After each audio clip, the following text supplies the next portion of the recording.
Hola mundo, bienvenidos nuevamente a su canal, La Verdadera Libertad. Yo soy Gloria y me da mucho gusto volverlos a saludar. Este video corresponde al último capítulo de la exhortación apostólica Gaudete et Exsultate, sobre el llamado a la santidad en el mundo actual. Iniciemos con la lectura de este quinto y último capítulo. Combate, vigilancia y discernimiento. La vida cristiana es un combate permanente. Se requieren fuerza y valentía para resistir las tentaciones del diablo y anunciar el Evangelio. Esta lucha es muy bella porque nos permite celebrar cada vez que el Señor vence en nuestra vida. No se trata solo de un combate contra el mundo y la mentalidad mundana que nos engaña, nos atonta y nos vuelve mediocres, sin compromiso y sin gozo. Tampoco se reduce a una lucha contra la propia fragilidad y las propias inclinaciones. Cada uno tiene la suya, la pereza, la lujuria, la envidia, los celos y demás. Es también una lucha constante contra el diablo, que es el príncipe del mal. Jesús mismo festeja nuestras victorias. Se alegraba cuando sus discípulos lograban avanzar en el anuncio del Evangelio, superando la oposición del maligno, y celebraba. Estaba viendo a Satanás caer del cielo como un rayo. Algo más que un mito. No aceptaremos la existencia del diablo si nos empeñamos en mirar la vida solo con criterios empíricos y sin sentido sobrenatural. Precisamente, la convicción de que este poder maligno está entre nosotros es lo que nos permite entender por qué a veces el mal tiene tanta fuerza destructiva. Es verdad que los autores bíblicos tenían un bagaje conceptual limitado para expresar algunas realidades y que en tiempos de Jesús se podía confundir, por ejemplo, una epilepsia con la posesión del demonio. Sin embargo, eso no debe llevarnos a simplificar tanto la realidad diciendo que todos los casos narrados en los evangelios eran enfermedades psíquicas y que, en definitiva, el demonio no existe o no actúa. Su presencia está en la primera página de las Escrituras que acaban con la victoria de Dios sobre el demonio. De hecho, cuando Jesús nos dejó el Padre Nuestro, quiso que termináramos pidiendo al Padre que nos libere del malo. La expresión utilizada allí no se refiere al mal en abstracto, y su traducción más precisa es el malo. Indica un ser personal que nos acosa. Jesús nos enseñó a pedir cotidianamente esa liberación para que su poder no nos domine. Entonces, no pensemos que es un mito, una representación, un símbolo, una figura o una idea. Ese engaño nos lleva a bajar los brazos, a descuidarnos y a quedar más expuestos. Él no necesita poseernos. Nos envenena con el odio, con la tristeza, con la envidia, con los vicios. Y así, mientras nosotros bajamos la guardia, Él aprovecha para destruir nuestra vida, nuestras familias y nuestras comunidades, porque como león rugiente ronda buscando a quien devorar. Despiertos y confiados. La palabra de Dios nos invita claramente a afrontar las acechanzas del diablo y a detener las flechas incendiarias del maligno. No son palabras románticas, porque nuestro camino hacia la santidad es también una lucha constante. Quien no quiera reconocerlo se verá expuesto al fracaso o a la mediocridad. Para el combate tenemos las armas poderosas que el Señor nos da: la fe que se expresa en la oración, la meditación de la palabra de Dios, la celebración de la misa, la adoración eucarística, la reconciliación sacramental, las obras de caridad, la vida comunitaria, el empeño misionero.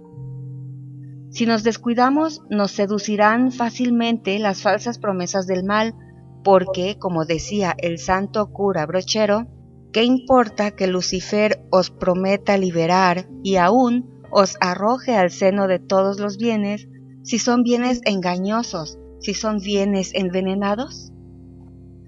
En este camino, el desarrollo de lo bueno, la maduración espiritual y el crecimiento del amor son el mejor contrapeso ante el mal. Nadie resiste si opta por quedarse en un punto muerto, si se conforma con poco, si deja de soñar con ofrecerle al Señor una entrega más bella. Menos aún si cae en un espíritu de derrota, porque el que comienza sin confiar perdió de antemano la mitad de la batalla y entierra sus talentos. El triunfo cristiano es siempre una cruz, pero una cruz que al mismo tiempo es bandera de victoria, que se lleva con una ternura combativa ante los embates del mal. La corrupción espiritual. El camino de la santidad es una fuente de paz y de gozo que nos regala el Espíritu, pero al mismo tiempo requiere que estemos con las lámparas encendidas y permanezcamos atentos. Guardaos de toda clase de mal. Estad en vela. No nos entreguemos al sueño, porque quienes sienten que no cometen faltas graves contra la ley de Dios pueden descuidarse en una especie de atontamiento o adormecimiento. Como no encuentra algo grave que reprocharse, no advierten esa tibieza que poco a poco se va apoderando de su vida espiritual y terminan desgastándose o corrompiéndose. La corrupción espiritual es peor que la caída de un pecador, porque se trata de una ceguera cómoda y autosuficiente donde todo termina pareciendo lícito. El engaño, la calumnia, el egoísmo y tantas formas sutiles de autorreferencialidad, ya que el mismo Satanás se disfraza de ángel de luz. Así acabó sus días Salomón, mientras el gran pecador David supo remontar su miseria. En un relato, Jesús nos advirtió acerca de esta tentación engañosa que nos va deslizando hacia la corrupción. Menciona a una persona liberada del demonio, que pensando que su vida ya estaba limpia, terminó poseída por otros 7 espíritus malignos. Otro texto bíblico utiliza una imagen fuerte. El perro vuelve a su propio vómito. El discernimiento. ¿Cómo saber si algo viene del Espíritu Santo o si su origen está en el espíritu del mundo o en el espíritu del diablo? La única forma es el discernimiento, que no supone solamente una buena capacidad de razonar o un sentido común. Es también un don que hay que pedir. Si lo pedimos confiadamente al Espíritu Santo y al mismo tiempo nos esforzamos por desarrollarlo con la oración, la reflexión, la lectura y el buen consejo, seguramente podremos crecer en esta capacidad espiritual. Una necesidad imperiosa. Hoy día, el hábito del discernimiento se ha vuelto particularmente necesario, porque la vida actual ofrece enormes posibilidades de acción y de distracción, y el mundo las presenta como si fueran todas válidas y buenas. Todos, pero especialmente los jóvenes, están expuestos a un zapping constante. Es posible navegar en 2 o 3 pantallas simultáneamente e interactuar al mismo tiempo en diferentes escenarios virtuales. Sin la sabiduría del discernimiento, podemos convertirnos fácilmente en marionetas a merced de las tendencias del momento. Esto resulta especialmente importante cuando aparece una novedad en la vida propia y entonces hay que discernir si es el vino nuevo que viene de Dios o es una novedad engañosa del espíritu del mundo o del espíritu del diablo. En otras ocasiones sucede lo contrario, porque las fuerzas del mal nos inducen a no cambiar, a dejar las cosas como están, a optar por el inmovilismo o la rigidez. Entonces impedimos que actúe el soplo del Espíritu. Somos libres con la libertad de Jesucristo, pero Él nos llama a examinar lo que hay dentro de nosotros: deseos, angustias, temores, búsquedas, y lo que sucede fuera de nosotros, los signos de los tiempos, para reconocer los caminos de la plena libertad. Examinadlo todo, quedaos con lo bueno. Siempre a la luz del Señor. El discernimiento no solo es necesario en momentos extraordinarios o cuando hay que resolver problemas graves o cuando hay que tomar una decisión crucial. es un instrumento de lucha para seguir mejor al Señor. Nos hace falta siempre para estar dispuestos a reconocer los tiempos de Dios y de su gracia, para no desperdiciar las inspiraciones del Señor, para no dejar pasar su invitación a crecer. Muchas veces esto se juega en lo pequeño, en lo que parece irrelevante, porque la magnanimidad se muestra en lo simple y en lo cotidiano. Se trata de no tener límites para lo grande, para lo mejor y más bello, pero al mismo tiempo concentrarnos en lo pequeño, en la entrega de hoy.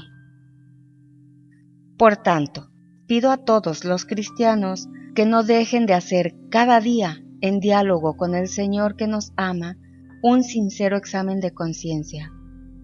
Al mismo tiempo, el discernimiento nos lleva a reconocer los medios concretos que el Señor predispone en su misterioso plan de amor, para que no nos quedemos solo en las buenas intenciones.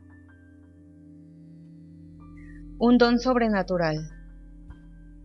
Es verdad que el discernimiento espiritual no excluye los aportes de sabidurías humanas, existenciales, psicológicas, sociológicas o morales, pero las trasciende.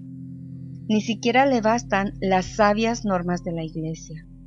Recordemos siempre que el discernimiento es una gracia. Aunque incluya la razón y la prudencia, las supera, porque se trata de entrever el misterio del proyecto único e irrepetible que Dios tiene para cada uno y que se realiza en medio de los más variados contextos y límites. No está en juego solo el bienestar temporal, ni la satisfacción de hacer algo útil, ni siquiera el deseo de tener la conciencia tranquila. Está en juego el sentido de mi vida ante el Padre que me conoce y me ama, el verdadero para qué de mi existencia que nadie conoce mejor que Él. El discernimiento, en definitiva, conduce a la fuente misma de la vida que no muere, es decir, conocer al Padre, el único Dios verdadero y al que ha enviado, Jesucristo. No requiere de capacidades especiales, ni está reservado a los más inteligentes o instruidos, y el Padre se manifiesta con gusto a los humildes. Si bien el Señor nos habla de modos muy variados en medio de nuestro trabajo, a través de los demás y en todo momento, no es posible prescindir del silencio de la oración detenida para percibir mejor ese lenguaje, para interpretar el significado real de las inspiraciones que creímos recibir, para calmar las ansiedades y recomponer el conjunto de la propia existencia a la luz de Dios. Así podemos dejar nacer esa nueva síntesis que brota de la vida iluminada por el Espíritu. Habla, Señor. Sin embargo, podría ocurrir que en la misma oración evitemos dejarnos confrontar por la libertad del Espíritu que actúa como quiere. Hay que recordar que el discernimiento orante requiere partir de una disposición a escuchar al Señor, a los demás, a la realidad misma que siempre nos desafía de maneras nuevas. Solo quien está dispuesto a escuchar tiene la libertad para renunciar a su propio punto de vista parcial o insuficiente, a sus costumbres, a sus esquemas. Así está realmente disponible para acoger un llamado que rompe sus seguridades, pero que lo lleva a una vida mejor, porque no basta que todo vaya bien, que todo esté tranquilo. Dios puede estar ofreciendo algo más, y en nuestra distracción cómoda no lo reconocemos. Tal actitud de escucha implica, por cierto, obediencia al Evangelio como último criterio, pero también al magisterio que lo custodia, intentando encontrar en el tesoro de la Iglesia lo que sea más fecundo para el hoy de la salvación. No se trata de aplicar recetas o de repetir el pasado, ya que las mismas soluciones no son válidas en toda circunstancia, y lo que era útil en un contexto puede no serlo en otro. El discernimiento de espíritus nos libera de la rigidez que no tiene lugar ante el perenne hoy del resucitado. Únicamente el espíritu sabe penetrar en los pliegues más oscuros de la realidad y tener en cuenta todos sus matices para que emerja con otra luz la novedad del Evangelio. La lógica del don y de la cruz. Una condición esencial para el progreso en el discernimiento es educarse en la paciencia de Dios y en sus tiempos, que nunca son los nuestros.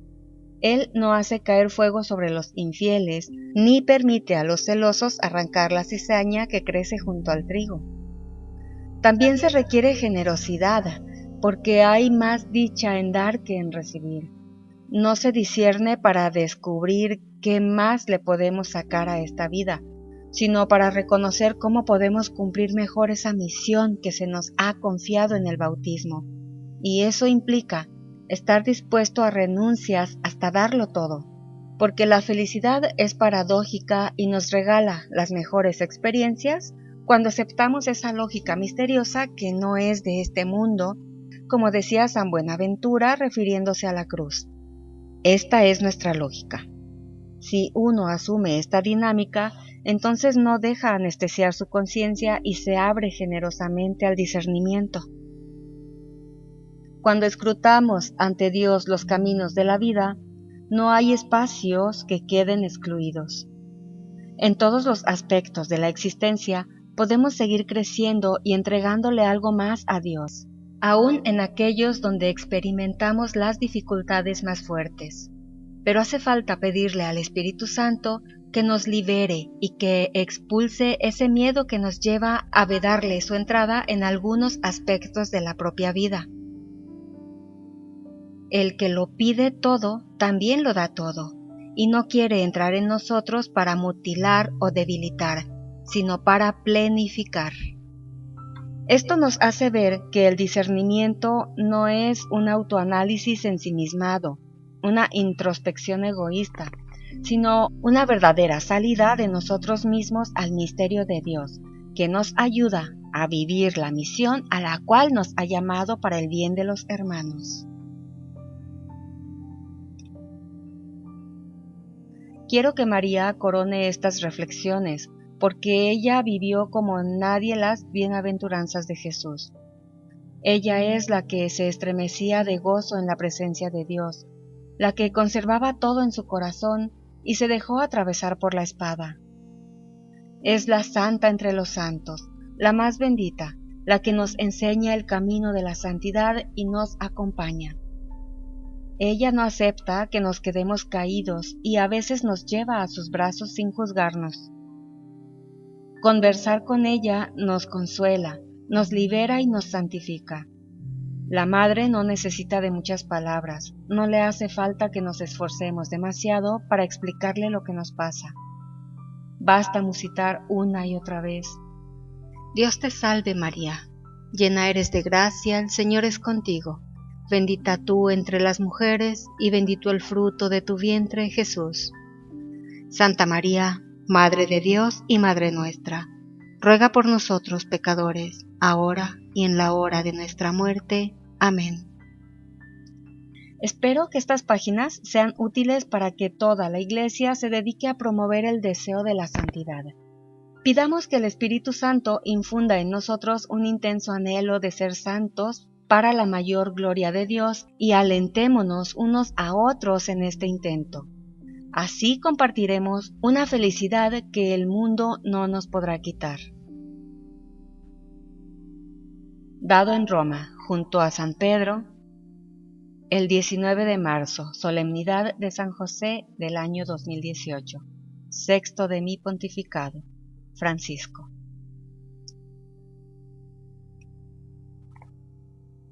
Con este quinto video hemos terminado la lectura de la exhortación apostólica Gaudete et Exsultate del Papa Francisco sobre el llamado a la santidad en el mundo actual.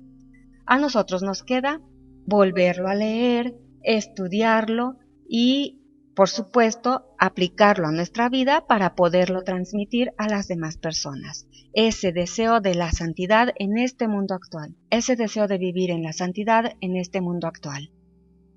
Muchas gracias a todos por acompañarme en esta serie y vamos a estar al pendiente de más videos. Hasta pronto y que Dios los bendiga.